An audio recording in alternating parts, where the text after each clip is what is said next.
সবাইকে শুভ সকাল। আশা করি সবাই ভালো আছেন, আমরাও ভালো আছি। আজকে হচ্ছে শুক্রবার, ঘড়ির কাঁটায় বাজে হচ্ছে সকাল 8:30। আজকে একটু দেরি করে ঘুম থেকে উঠলাম, যেহেতু আজকে শুক্রবার। ঘুম থেকে উঠার পর গাছে একটু জল দিলাম। এখন রান্নাঘরে অবশ্য বাচ্চাদের জন্য ভাত রান্না করছি, আলু আর পেঁপে সিদ্ধ দিচ্ছি। আমাদের জন্য হচ্ছে গতকালকে পান্তা ভাত আছে, তো পান্তা ভাতে আজকে সকালে খাবো, সকালে কিছু রান্না করবো না। এখন হচ্ছে দুপুরে রান্না বান্নার প্রিপারেশন শুরু করব, কারণ হচ্ছে দুপুরবেলা আবার রান্না করতে গেলে সমস্যা হয়, চুলায় তাপ থাকে না। এর জন্য এখনই তাড়াতাড়ি করার চেষ্টা করবো আর কি। তো আজকে সকালটা খুবই সুন্দর, বাইরে অনেক রোদ কিন্তু খুব সুন্দর বাতাস বইতেছে। যদিও বা বাতাস আমাদের গায়ে লাগে না, কারণ বারান্দাতে আসে না, কিন্তু তাকালে বোঝা যায় যে বাতাস আছে, কারণ গাছের পাতা নড়ে। এই আর কি, খুব সুন্দর একটা দিন।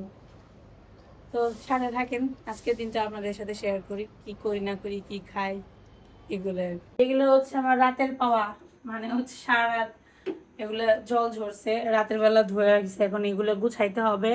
সকালবেলা উঠে প্রথম কাজ হচ্ছে থালাবাটি পরিষ্কার করা যা থাকে ওইগুলো গুছানো, একটু গাছে জল দিয়া, ঘর ঝাড়ু দিয়া। বাচ্চাদের জন্য রান্না বান্না হয়ে গেছে, আজকে সকালে রান্না নাই। তো এখন যেটা করব সেটা হচ্ছে এগুলো গুছাবো, আর দুপুরবেলার জন্য ডাল রান্না করব। ডাল তো প্রতিদিন রান্না করতে হয়, ওই যে বললাম ডালটা সবারই ডিমান্ড থাকে, আমারও ভালো লাগে এখন খেতে।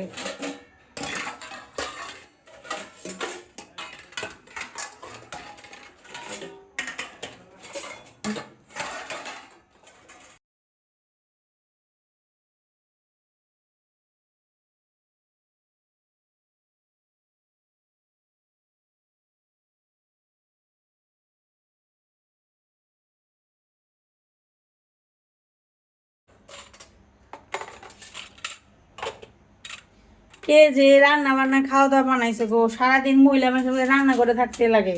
রান্না করে থাকো, ভালো মন্দ রান্না করো সবার জন্য, এটাই সামগো কাম। আর থালা বাটি পরিষ্কার করো, আবার ঘর পরিষ্কার করো, আবার রান্না বান্না করে খাওয়াও, আর কোনো কাম নাই, খালি রান্না আর খাওয়াও।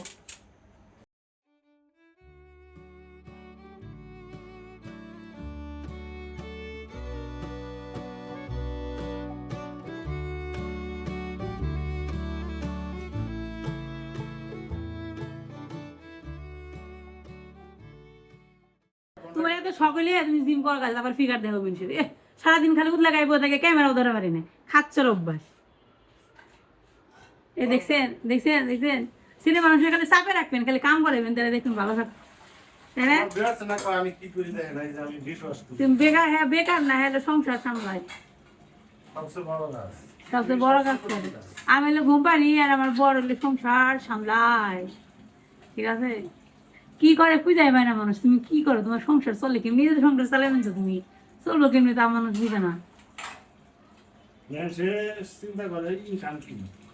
খালি ইনকাম দিয়ে কি সংসার চলে? থাল বাসন দিয়ে সংসার চলে না, রান্না বান্না করে সংসার চলে। তে এই যে দেখেন না, এই যে রান্না করবো আনছে, এই যে থালা বাটি ধুইব ওখানে, তারপরে আমি ওই যে যাবো ওখানে বিছানার মধ্যে হুয়ে হুয়ে ঘুম পারবো। আহ খেয়ে যাও, ওখানে সেটা খেয়ে যাও। সারাদিন তো কাম করছো, ভাত রাঁধছো, ফুলহান খাওয়াইছো, এই যে থালা বাটি গুছাই আনছো, তা বলে মানুষ বুঝে না তুমি কি করো। হ্যাঁ, তুমি যদি না মাছো তাহলে কিন্তু তোমার কপালে দুঃখ আছে, মনে রাখো। এই যে কইলে ক্যামেরার মধ্যে যে মাছবা তুমি, আমি যে ব্লগ করি, ব্লগের মধ্যে কাজগুলো কি তুমি করো, কিন্তু বাদ ধরলে এবারে তুমি সব কাজ এবার তুমি নগে নগে সুর তুলো আনছো, প্রশংসা করবো। আমি কিছু করি না, সবাই করে আমি এরকম। এই যে ডিম বাসছি, পেঁয়াজ কাটছি, সব ডিম বাসো তুমি, তার প্রমাণ কি? ভিডিও করো না তাহলে তোর প্রমাণ কি? আমার তো প্রমাণ আছে, কারণ আমি সারাদিন কাজ করি, আমি ভিডিও করি, আমার প্রমাণ আছে। তোমার প্রমাণটা কি সেটা বলো। সিসিটিভি ক্যামেরা লাগাও তুমি, তাহলে তুমি ধরা খাইবে। আমি ধরা খাম না। তুমি সিসিটিভি ক্যামেরা, তুমি তো সারাদিন খালি গাইবো থাকো, ভিডিও করে পারবে না তুমি। আমি যেটি করব না, এটা দেখছো আমি কোন কাজ করি। তে জানো সব তুমি করছো, তাহলে বাইরেও নেও তুমি। আজকে সকালের খানা হয়েছে পান্তা ভাত, পানি ভাত। পান্তা ভাত রান্না করা পৃথিবীর সব থেকে সহজ রেসিপি। তুমি কাঁচা মাছটা খাও, তুমি কাঁচা ডিমটা খাও। কাঁচা ডিম মানে? আমি কম আসছে না। ঠিক আছে, এই পাতিল তোমার দিয়ে দিলাম, ধরো নাও। আমার একটু জল দিও তাহলে, এর মধ্যে জল দিও একটু। পান্তা ভাত খাওয়ার সময় পান্তা ভাতের ঝুল না নিলে কিন্তু খাইতে মজা লাগে না, বুঝছেন? পান্তা ভাত জাতীয় খাবার। সব খালি হাত দিয়ে নিবেন রে। এই শুনো, মানুষ যেমন যেতে হবে, প্রত্যেকটা মানুষের লাইফ স্টাইল আলাদা, সবাই অন্যভাবে জীবন কাটাতে অভ্যস্ত। তার মতো তো আমি ভদ্রলোক হইতে চাই না তো, আমি আমার মতো থাকতে পছন্দ করি। আমি তো ভিডিও বানাই কাউকে শেখানোর জন্য না, আমি আমার জীবনযাত্রা মানুষের সাথে শেয়ার করি, আমি কিভাবে থাকি। হ্যাঁ, আমার কাছে কারোর কোনো কিছু শেখানো নেই। আর আমার হ্যাঁ, তাহলে এখানে তো মানে আছে না যে আমার কিছু দেখার খারাপ কি আছে, ঠিক আছে, আমাদের আর দেখে শেখানো উচিত। আমরা পারলে সে শিখাবো, আমাদের কাছে কিছু আছে শেখানো। আমাকে কিছু প্রয়োজন বলে আমরা ইউটিউব থেকে শিখে নেই। আমরা কারে কি শিখাম বলো, আমাদের কি শিখানোর মতো ক্ষমতা আছে? আমার কাছ থেকে খালি শিখবেন যে কেমনে ভাত খাওয়ান যায় আর তরকারি খাওয়ান যায়। যখন মুখে রুচি নাই, খালি খাওয়ার ভিডিও দেখবেন, তাই দেখবেন যে খাবার। এটা যদি মনে করেন আর 20 বছর আগে গ্রামে যদি করতাম, কইতো এই আইঠা করছে রে, আমার খুব দেজালো সুবাইতো, ঠিক আছে। আরে এটার মধ্যে চামচ ছিল, এই চামচটা হচ্ছে তোমার শালা ই করে হালাইছে, ভেঙ্গে হালাইছে। ভাঙে কেমনে? লেবু আছে না, লেবু ছিদ্র করে চামচ দিয়ে লবণ ঢুকিয়ে লেবু খাইবো, তারপর চামচটা মেলা মেনে চামচ ছিল ভেঙে গেছে। ওই যে যত ওই যে বান্দর মার্কা কাম, এগুলো তোমার শালার কাছ থেকে শিখে তোমার বলাই। লেবু খাওয়া, লবণ দিয়ে,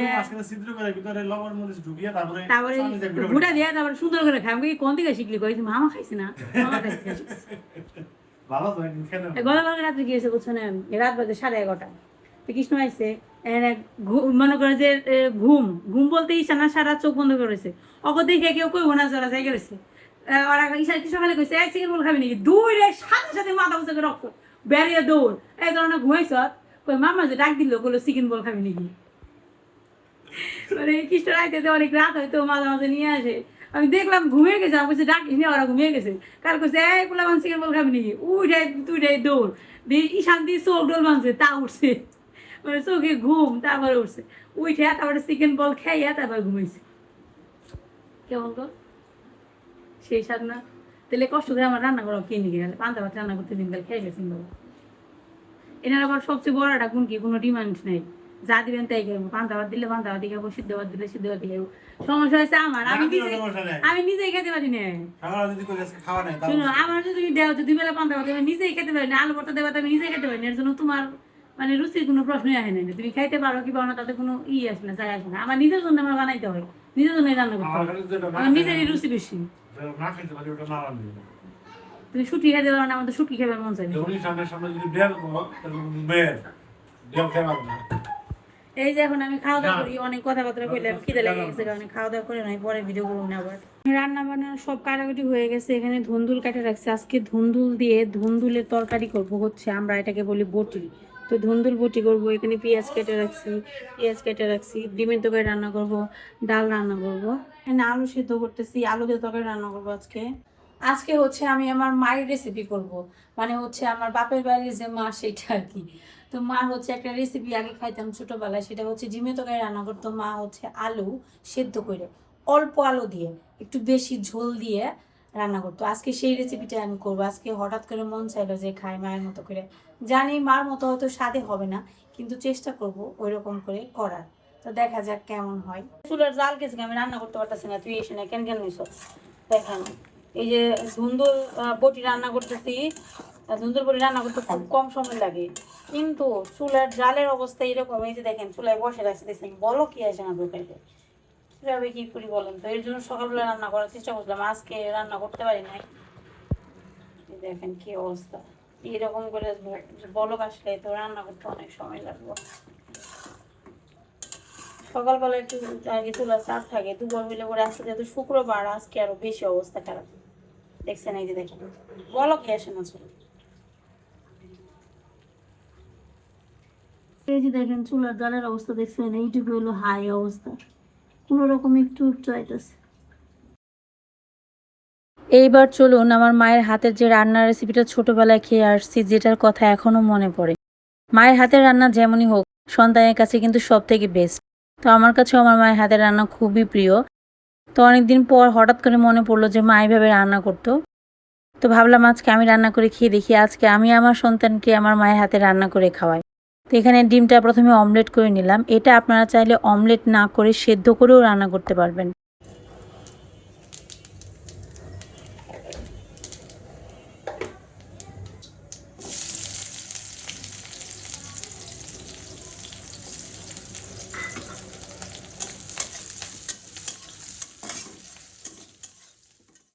তো এখন হচ্ছে রান্নাটা শুরু করব। কড়াইতে তেল দিলাম, তেলে দিলাম একটু জিরে ফোড়ন, তারপর হচ্ছে একটু পেঁয়াজ কুচি দিলাম, পেঁয়াজটা একটু কুচিয়ে কাটি না, একটু বড় বড় করে কাটছি। তারপর হচ্ছে এখানে মশলা দিলাম, পেঁয়াজ রসুন আদা বাটা, জিরে বাটা, ধনিয়া বাটা। মানে মাংস রান্না করার সময় যে মশলাগুলো ব্যবহার করি এই মশলাটা অল্প একটু পরিমাণে দিবেন। তারপর হচ্ছে হলুদ মরিচ লবণ দিয়ে মশলাটা কষিয়ে এখানে হচ্ছে আলুটা দিলাম। এই আলুটা আমি সেদ্ধ করে নিয়েছি, সেদ্ধ করে হাত দিয়ে ভেঙে একবারে ম্যাশড করে নিয়েছি, যেমন হচ্ছে আলু ভর্তা মাখা হয় না, তার চাইতে একটু কম করেছি আর কি, মানে একটু ভেঙে দিয়েছি আর কি। তারপর হচ্ছে এখানে জল দিয়ে দিলাম, যেহেতু আলু সেদ্ধ করা তাই খুব একটা সময় লাগবে না, খুবই তাড়াতাড়ি রান্নাটা হয়ে যাবে। এবং রান্নাটা খেতে এত মজা, আপনারা একবার হলেও খেয়ে দেখবেন। আমার নিজের কাছে এত ভালো লাগে এই ডিমের তরকারিটা, অনেকদিন পর খেলাম তো। একদম সেম মার মতো হয়নি, তবে মার চেয়ে কোনো অংশে কমও হয়নি, আমার কাছে খুব ভাল লাগছে। সেই আগের ডিমের তরকারির একটা ঘ্রাণ আর স্বাদ পেলাম, সত্যি কথা বলতে অনেক ভাল লাগছে। হয়তো আপনারা দেখে ভালো নাও লাগতে পারে আপনাদের, যে এইরকম আলু ভেঙে রান্না করলে হয়তো ভালো লাগবে না, কিন্তু আমি বলবো একবার খেয়ে দেখতে পারেন। আর সবশেষে হচ্ছে একটু জিরে আর ধনিয়া গুঁড়া দিয়েছি, সেটা ভাজা ছিল আর কি, মানে ভাজা ধনিয়া গুঁড়া আর হচ্ছে জিরে গুঁড়া। আপনারা চাইলে সামান্য পরিমাণ একটু গরম মশলা গুঁড়া ব্যবহার করতে পারবেন। দুপুরে রান্না বান্না শেষ, এই যে ধুন্দুলে তরকারি রান্না করছি রসুন দিয়ে। আমার মায়ের রেসিপি, আলু ভাঙা ভাঙা করে পেঁয়াজ দিয়ে রান্না করছি, একটু ঝুল বেশি দিয়ে। উপরে ডিম ভাসি রয়েছে, তো ঝুল দিয়েছিলাম কিন্তু ঝুল সব খেয়ে ফেলাইছে। এই হচ্ছে মুসুর ডাল, এই হচ্ছে আজকে দুপুরে জন। তো এখন বাচ্চাদেরকে দিব খাবার, তারপর হচ্ছে আমরা খাওয়া দাওয়া করবো। রান্না বান্না করে খাওয়া দাওয়া করার পরে একটু রেস্ট নিয়েছি। এখন বাজে হচ্ছে সন্ধ্যা 7টা।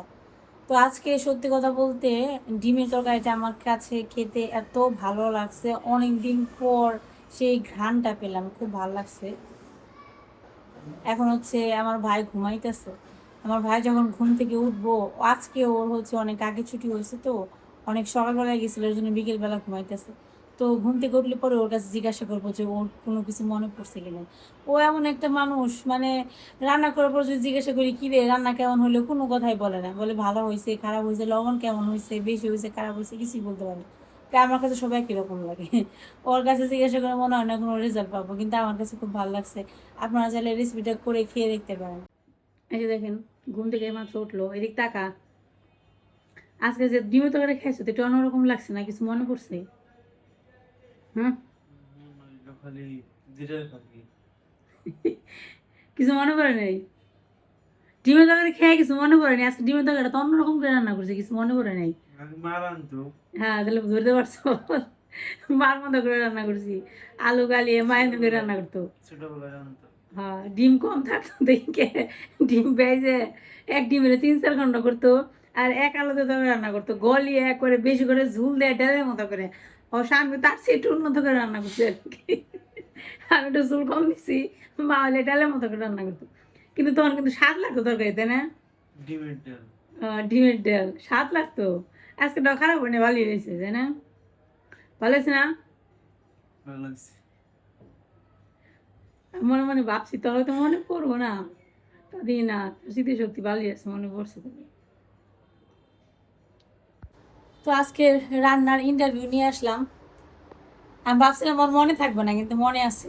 যাই হোক, তো কিছু কিছু জিনিস আসলে ছোটোবেলার জিনিস, খাবার বলেন যাই বলেন মনের মধ্যে এমনভাবে থাকে, সেটা সারা জীবনই মনে থাকে, এবং সেটার আনন্দ সারা জীবনই ফিল হয় আর কি। যাই হোক, আজকে ভিডিওটা এই পর্যন্তই। সবাই ভালো থাকবেন, সুস্থ থাকবেন, দেখা হবে নেক্সট ভিডিওতে। সবাইকে অনেক অনেক ধন্যবাদ এতক্ষণ ধৈর্য সহকারে আমার সাথে থাকার জন্য। সবাইকে টাটা, বাই বাই।